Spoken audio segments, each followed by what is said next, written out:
Monsieur le Président de l'Assemblée nationale, Mesdames et Messieurs les députés,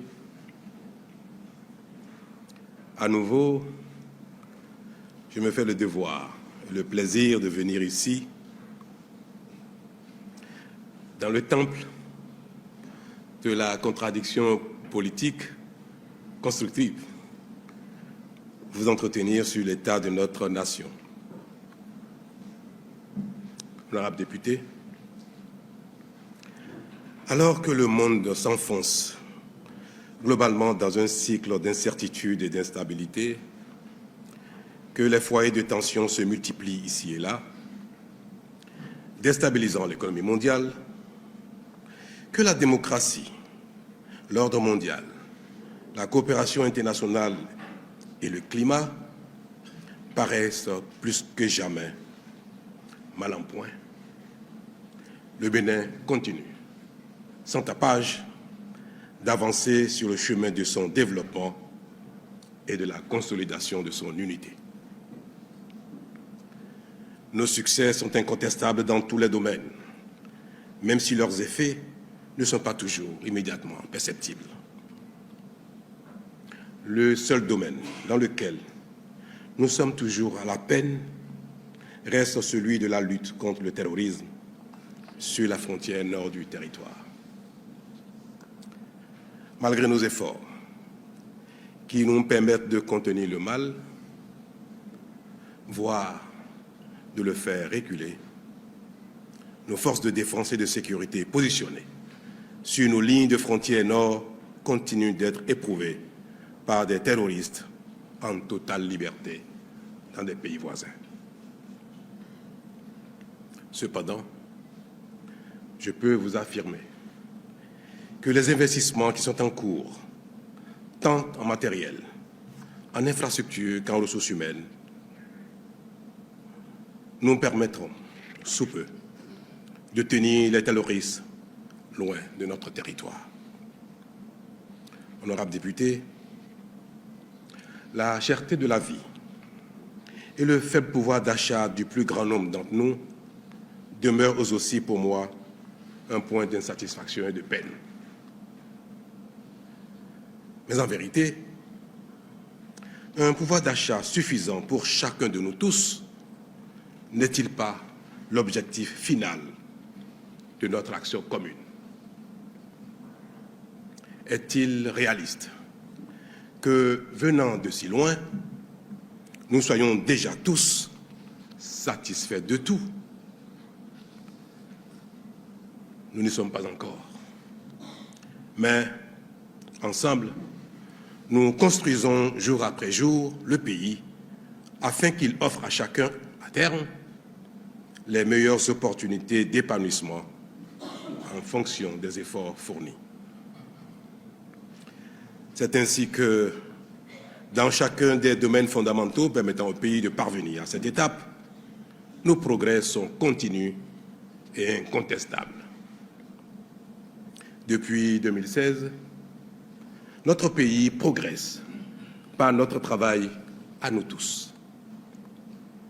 Les observateurs avisés affirment qu'on n'a jamais vu autant de chantiers ouverts à la fois au Bénin. L'eau potable n'arrête pas de gagner de plus en plus de localités et s'établit en cette fin d'année à 80% de taux de pénétration de la population contre 42% en 2016. Le retard que nous avons pris en raison des nombreux échecs de forage dans les régions difficiles est en train d'être rattrapé. Il en est de même dans le secteur de l'électricité, où nous sommes victimes de notre propre succès, en ce que l'explosion du branchement des ménages et l'arrivée d'un grand nombre d'industries gourmandes en énergie électrique dépassent largement nos prévisions et planifications. Mais nous serons au bout de nos peines dans les 24 mois à venir. Dans le secteur des infrastructures, la cité ministérielle, la cité administrative d'Abomey-Calavi, les cités départementales, les multiples édifices administratifs et d'institutions, les innombrables marchés modernes, ruraux et urbains, qui font de plus en plus notre fierté comme jamais, et j'en passe, témoignent de nos prouesses sans pareil.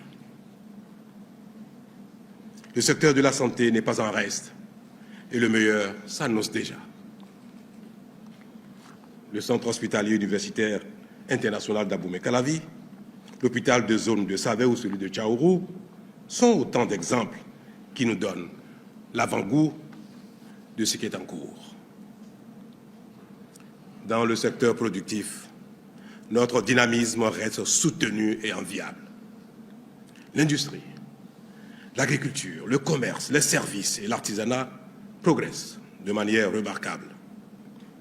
La mécanisation agricole est en train de connaître un succès et une pénétration dépassant toutes les prévisions.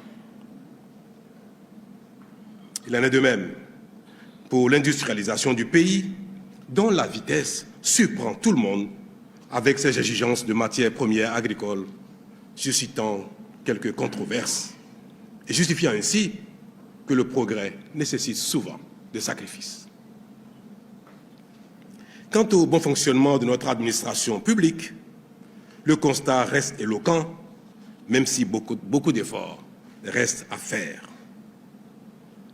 Elle se dépolitise complètement pour être plus efficace et le seul critère pour y accéder est définitivement le mérite.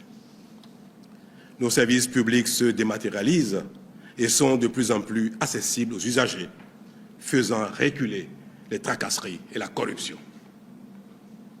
L'école béninoise a oublié les années scolaires irrégulières émaillées de grèves sauvages. Le microcrédit s'est définitivement débarrassé de l'allégeance politique et du rançonnement, et le nombre de bénéficiaires ne cesse de croître. Le secteur judiciaire s'améliore de plus en plus, même si l'effectif de magistrats nécessaire reste largement insatisfait, faute de postulants qualifiés. Mais l'État met les bouchées doubles pour combler le déficit et assurer la formation. Quant à la bonne gouvernance, notre pays continue de se distinguer et vient d'être classé deuxième en Afrique et premier de l'espace francophone d'Afrique en matière de transparence budgétaire. Enfin, il n'échappe à aucun regard que le Bénin s'impose de plus en plus comme un pays de rayonnement artistique, culturel et touristique. Tout ceci est possible parce que nous mobilisons davantage de ressources financières au plan interne et en assurant une gestion rigoureuse pour financer les projets structurants afin d'améliorer nos infrastructures, développer nos secteurs productifs, créer des emplois et améliorer le bien-être de nos populations. Tout cela permet au Bénin d'être plus crédible sur la scène internationale et de rassurer les partenaires qui lui font confiance. Monsieur le Président, Mesdames et Messieurs les députés, vous l'aurez remarqué, je ne suis pas venu vous abreuver de chiffres évocateurs ou d'une liste impressionnante de nos réalisations. Vous êtes acteurs et co-auteurs au même titre que l'ensemble de nos concitoyens de toutes ces réalisations. Vous, qui nous donnez les moyens législatifs et qui contrôlez notre action pour nous pousser à performer davantage. Au demeurant, vous avez été témoin de la tournée de reddition de comptes que le gouvernement a entreprise cette année dans nos 77 communes. Cette démarche, qui célèbre la démocratie participative, a ainsi offert l'occasion d'échanges directs avec les populations dans tout le pays. Partout, elles ont exprimé leur satisfaction pour les réalisations visibles et ont surtout demandé que la dynamique qui les porte se poursuive et s'amplifie. Et au cas où nous-mêmes, Béninoises et Béninois, acteurs au quotidien de ces avancées, ne les remarquons pas parce que nous avons encore des attentes insatisfaites ou parce que nous restons parfois enfermés dans le déni de nos propres succès. Il y a des regards extérieurs qui nous observent, nous félicitent, nous envient et nous rassurent que nous sommes sur le bon chemin. À titre illustratif, le Bénin vient d'être classé par les organismes spécialisés parmi les 25 destinations touristiques les plus prisées au monde pour l'année 2025. Cette performance inédite n'est autre que le résultat de notre action résolue pour le développement touristique. Et il est clair qu'elle va s'améliorer encore avec l'achèvement de nombreux chantiers en cours dans le pays. C'est le signe que nous avons eu raison de commencer à révéler notre riche patrimoine touristique, créateur d'emplois et de richesses. Dans la même veine, suivant le classement du Forum économique mondial, le Bénin est aujourd'hui 5e en Afrique pour la qualité de son réseau routier. S'il est vrai qu'on ne mange pas la route, il est pourtant vrai que la route fait manger. Plus que jamais.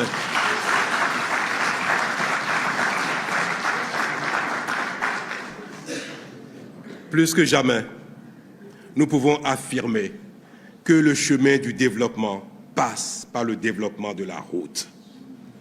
La preuve est que partout, nos concitoyens en réclament davantage en précisant que c'est bien de la nouvelle qualité de route qu'ils parlent.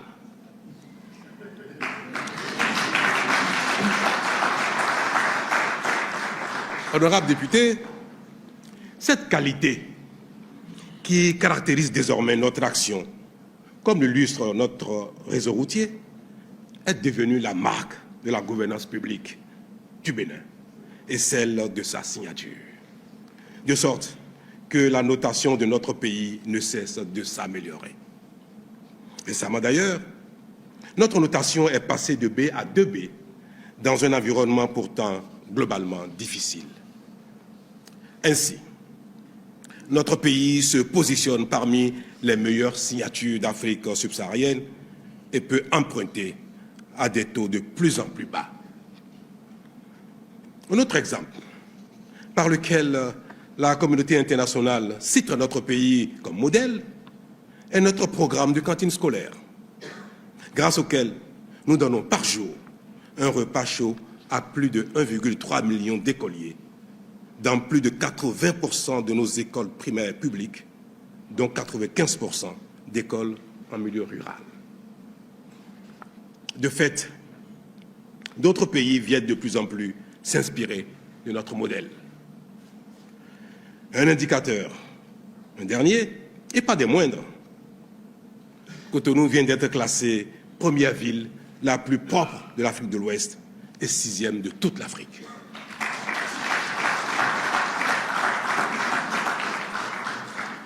Cela est certes flatteur, mais notre volonté est de faire toujours mieux, car nous avons vocation à être les meilleurs partout.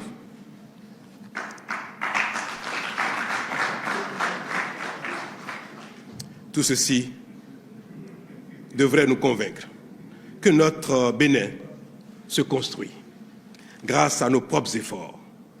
Et c'est cela le secret de tout développement socio-économique durable. Savoir compter sur soi avant le soutien des autres.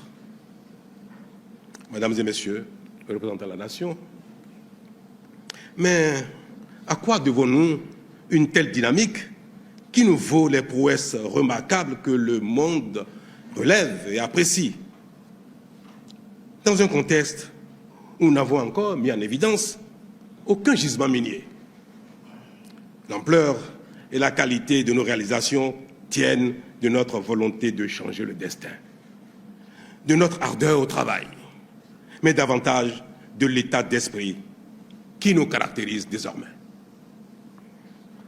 Cet état d'esprit, c'est celui d'avoir pris conscience que seul notre travail peut nous sortir de la pauvreté et nous offrir les conditions de vie auxquelles nous aspirons tous. Cet état d'esprit, j'en ai la conviction, a inspiré nos guépards dans leur campagne de qualification pour la Coupe d'Afrique des Nations de football édition 2025,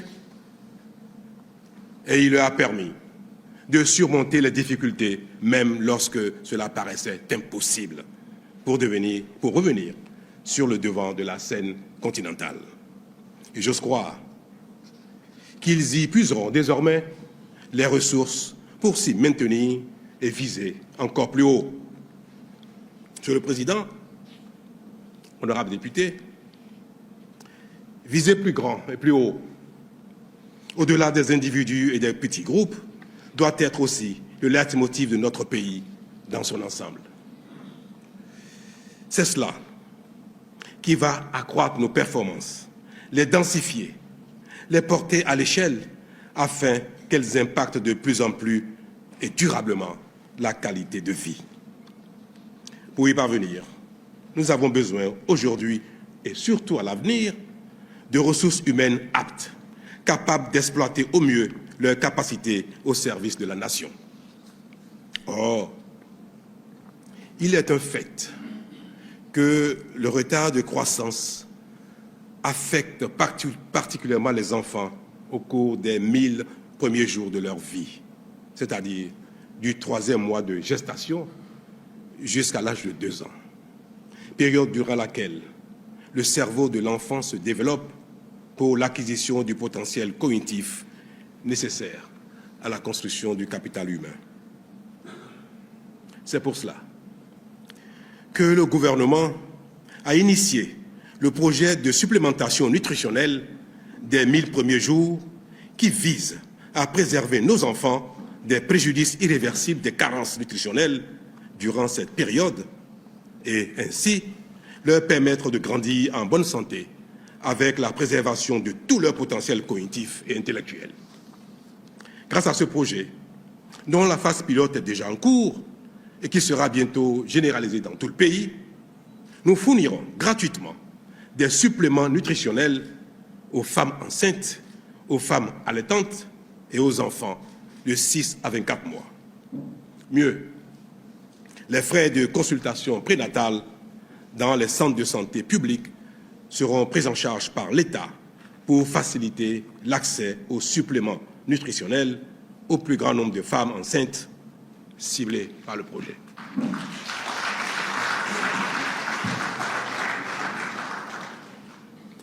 C'est la raison principale ou l'une des raisons d'être de l'Agence nationale de l'alimentation et de la nutrition que vous connaissez.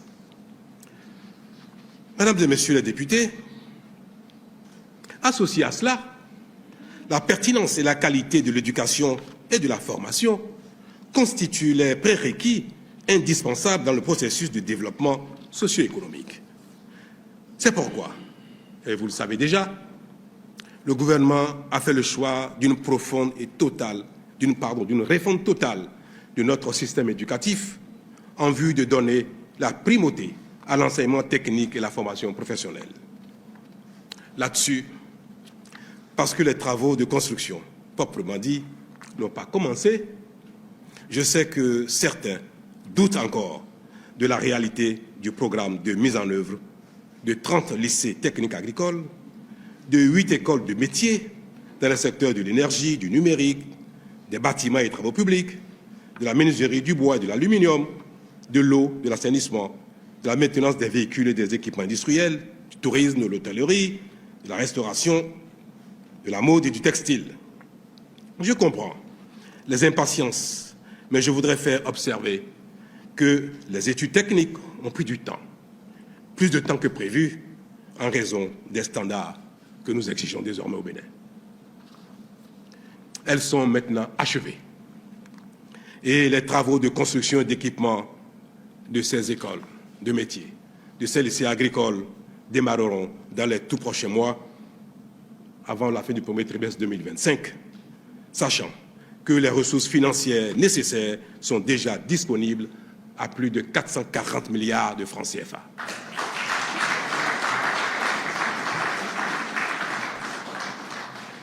Ces programmes permettront notamment à tous les apprenants, quel que soit leur profil, d'acquérir des compétences en temps réel selon leurs besoins et ceux du marché du travail. Il est à rappeler, dans la perspective de cette révolution qui s'annonce pour notre secteur éducatif, le gouvernement finance depuis quelques années déjà la formation sur place et à l'étranger de plus de 700 nouveaux enseignants devant servir dans le sous-secteur. De même, un programme de recyclage et de perfectionnement est en cours de préparation à l'endroit des enseignants en situation de classe. Enfin, pour être complet sur ce sujet, je voudrais rappeler que le gouvernement a entrepris de mettre en place pour la rentrée scolaire 2026 6 lycées scientifiques et 2 écoles normales supérieures scientifiques de référence internationale. C'est dire, mesdames et messieurs, que l'année 2024 qui s'achève a consolidé nos acquis et poursuivi la dynamique au-delà de nos attentes. Fort de ce constat, je m'en voudrais de ne pas vous exprimer, honorables députés, toutes tendances politiques confondues, ma conviction, largement partagée par la plupart de nos concitoyens et qui se résume comme suit. Le Bénin, notre pays, a trouvé son chemin. Et cela est irréversible.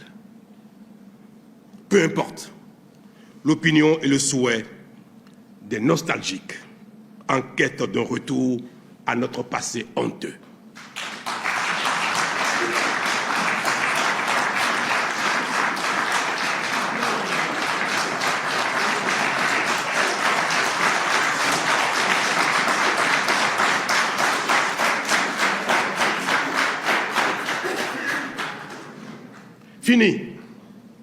Fini l'usurpation du pouvoir politique par des vendeurs d'illusions incompétents et mal intentionnés.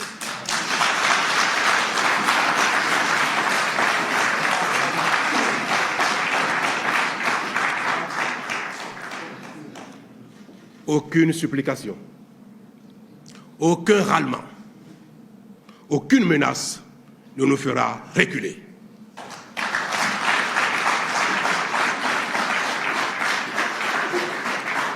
Honorables députés, aucun compromis politique préjudiciable à notre développement ne sera concédé pour faire plaisir à qui que ce soit ou satisfaire un quelconque consensus politique. Le Bénin est au-dessus de tout. La démocratie et la compétition politique devront désormais être exclusivement et absolument au service du développement. Vive le progrès, vive le Bénin.